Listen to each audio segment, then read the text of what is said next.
Don't you ever talk back to me again." Claire's voice cracked through the marble dining hall like lightning. Her eyes burned into Jamal, her adopted son, as he sat frozen beside his younger twin brothers. I wasn't talking back," Jamal stammered, voice trembling but steady enough to hold some dignity. "I just said, Dad promised I could start the aviation internship next summer." "Promise?" Claire's lips curled into a thin, cruel smile. "You think you get promises in this house? You're lucky you even have this house. We gave you a name, a bed, food. That's already more than you deserve." The twins snickered under their breath, mimicking their mother's tone. Jamal's hands tightened into fists beneath the table, but he didn't say a word. From the end of the table, an old man's voice spoke quietly. "Claire," whispered Edward Whitmore, the family patriarch, founder of Whitmore Aviation Group, and the man who had raised Jamal for the last 15 years. His silver hair glowed faintly beneath the chandelier. "That's enough." Claire shot him a sharp look. "You're too soft with him. Edward, he's not one of us. He's adopted." The silence that followed was heavy. Jamal's chest heaved slowly. His throat burned, but he swallowed the words clawing to escape. Edward didn't respond. He only glanced at Jamal, something unreadable flickering in his old blue eyes, something between regret and recognition. "Hello, everyone. Before we begin today's video, we want to thank you for your support, love, and kindness. We wouldn't have come this far without you. Subscribing is one of the best ways you can help us. It's quick, free, and allows us to continue to bring you great content. Your support means everything. Let's keep this channel growing collectively. Where are you watching from? Drop your city and country in the comments below. Thank you very much. Now let's get back to the story.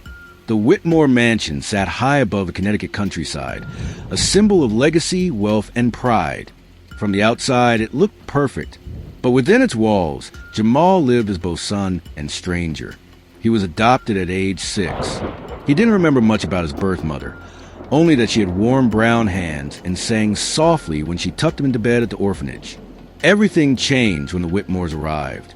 When Edward and Claire, unable to conceive a son, decided to adopt a boy to complete their perfect family. At first, it was heaven. New clothes, private tutors, a massive backyard with a jet-shaped playhouse. But as Jamal grew older, differences grew louder. He was different. His skin tone, his hair texture, his silence. At 10, his brothers began calling him Charity Case.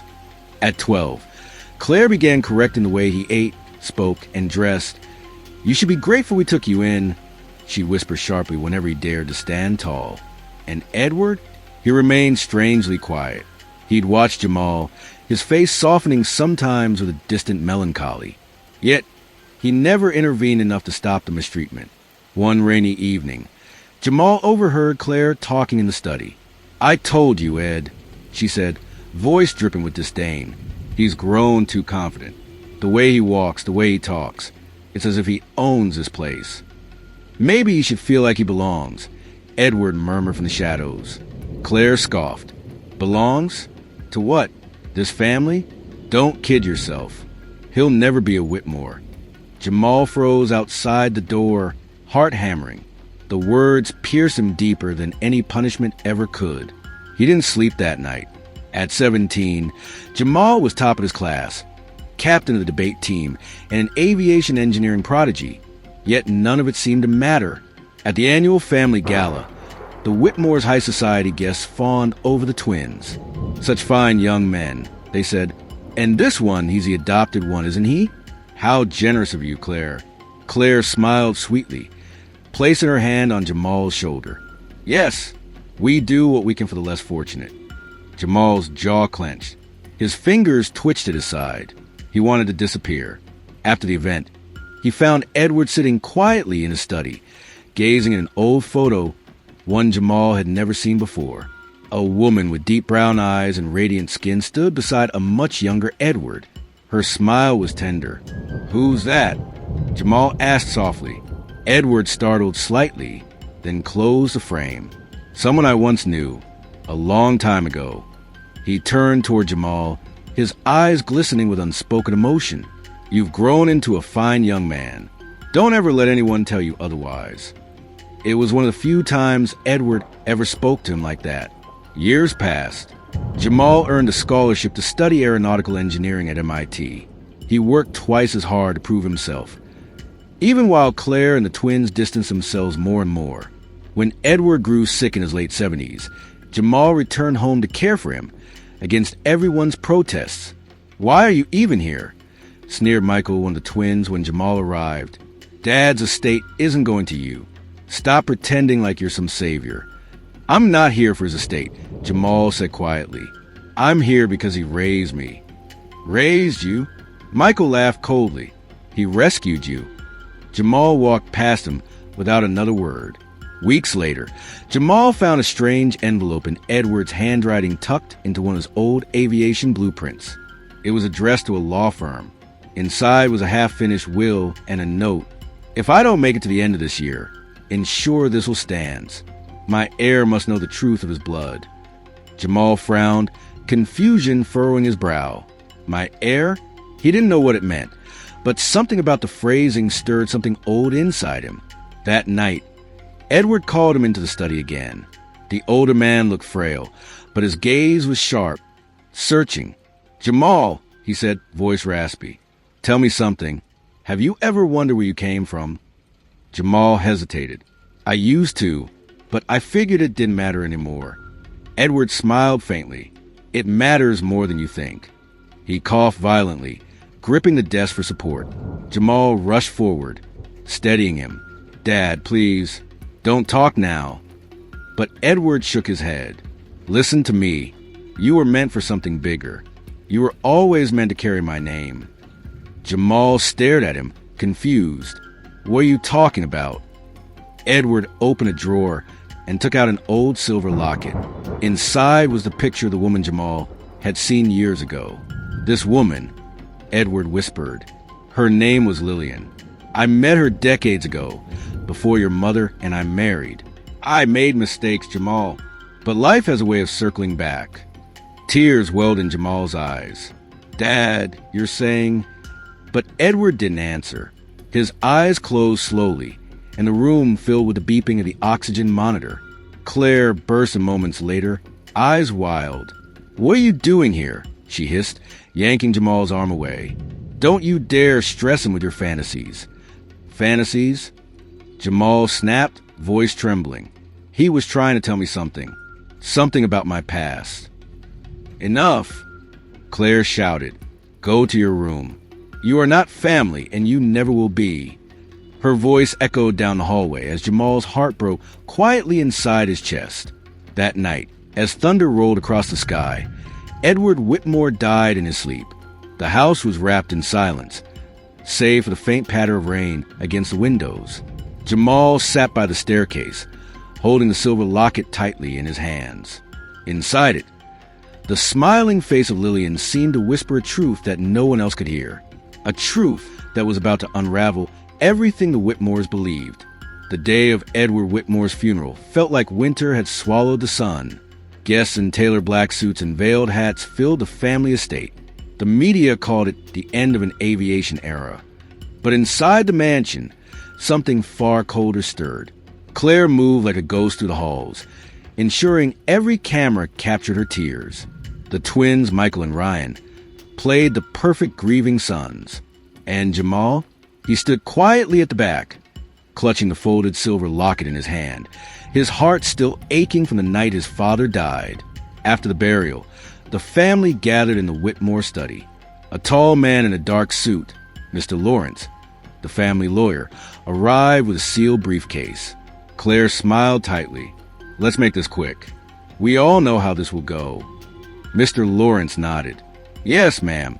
As per Mr. Whitmore's instructions, I am to read his final will aloud, witnessed by all heirs present." He opened the briefcase, removed the document, and began.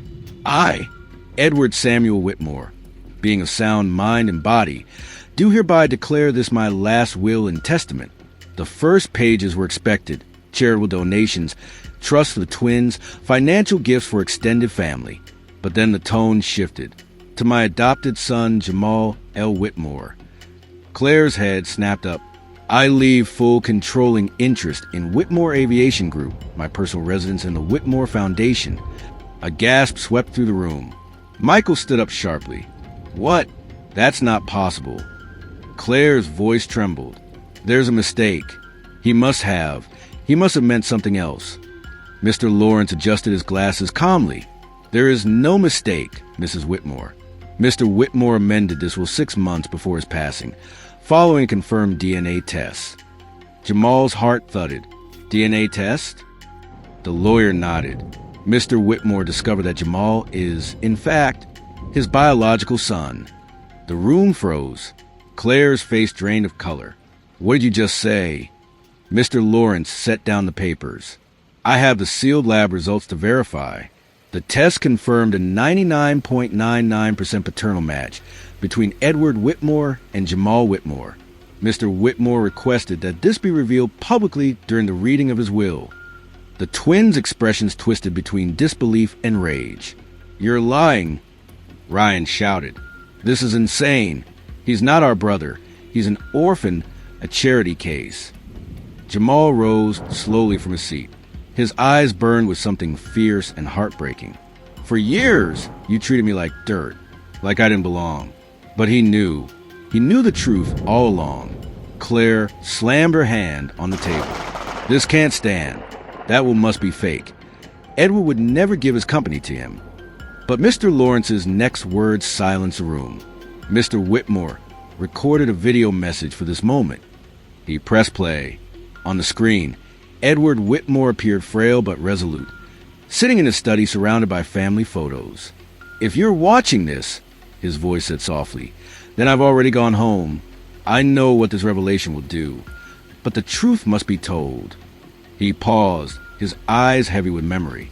Many years ago, I met a woman named Lillian Brooks. She was kind, brilliant, and full of grace. Our encounter was brief, but it changed my life in ways I never expected. What I didn't know was that she bore my son. A quiet gasp filled the room. By the time I discovered her name again, it was too late. She had passed, and our boy, our son, was left in an orphanage. When Claire and I adopted Jamal, I didn't realize then who he truly was. But as he grew, I saw my reflection in him. His love for flight, his quiet strength, even the way he frowned when deep in thought. All of it was mine. Edward's lips quivered faintly. Claire, I know you won't forgive me, but this truth must outlive pride. My legacy will not be built on lies. Jamal is not only my son, he is my heir. The screen went dark. No one spoke. Only the faint hum of the air conditioning broke the silence. The story exploded across national headlines within hours. Whitmore heir revealed. Adopted son confirmed biological child of aviation tycoon. The Whitmore estate became a circus. Reporters camped outside. Stockholders flooded the board with questions. Claire refused to appear in public for weeks. The twins lashed out online, claiming manipulation and fraud, until the DNA results went viral.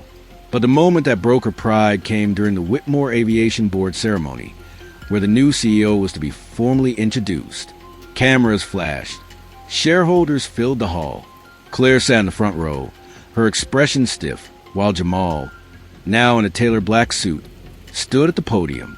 He took a slow breath, his hand steady. Many of you know me as Edward Whitmore's adopted son, he began. But what you might not know is that he raised me not with favoritism, but with quiet expectation. He saw something in me I didn't see in myself. He looked out across the crowd. Claire avoided his gaze. My father believed that family is not built by blood, or at least that's what he taught me. But in his final days, he showed me something deeper. That truth has its own kind of inheritance. He paused, voice trembling. He was my father in name, but also by blood. And though I didn't know that until after he was gone, I will honor him by leading Whitmore Aviation with the same heart he once led it, with compassion, integrity, and vision. The crowd erupted in applause. Cameras zoomed in on Claire, her face pale, tears streaming down her cheeks, not out of joy but humiliation. The empire she once ruled by pride was now led by the son she despised. Weeks later, Jamal visited his father's grave alone. The autumn wind carried the faint scent of pine and rain. He laid a single white rose on the stone. You could have told me, he whispered, but maybe you knew it had to happen this way. Behind him, a voice trembled. Jamal, it was Claire. Her hair was tied back, her face bare, no makeup, no arrogance, just a woman stripped of her armor. I came to say, she hesitated. I came to say I was wrong. Jamal turned slowly. I spent years making you feel like an outsider, she continued. I thought I was protecting what was ours. But the truth is, you were what was missing. Edward saw it. I didn't. Jamal didn't speak. He simply looked at her with tired eyes. Claire stepped closer, her voice breaking. You look so much like him when you're angry, she whispered. He finally sighed, his tone soft but firm. I'm not angry anymore. I just wish it hadn't taken his death for you to see me. Tears filled her eyes. Can you ever forgive me? He smiled faintly. I already have. 6 months later, Jamal stood inside the Whitmore aviation hangar as engineers prepared the company's newest luxury jet, the Lillian 1.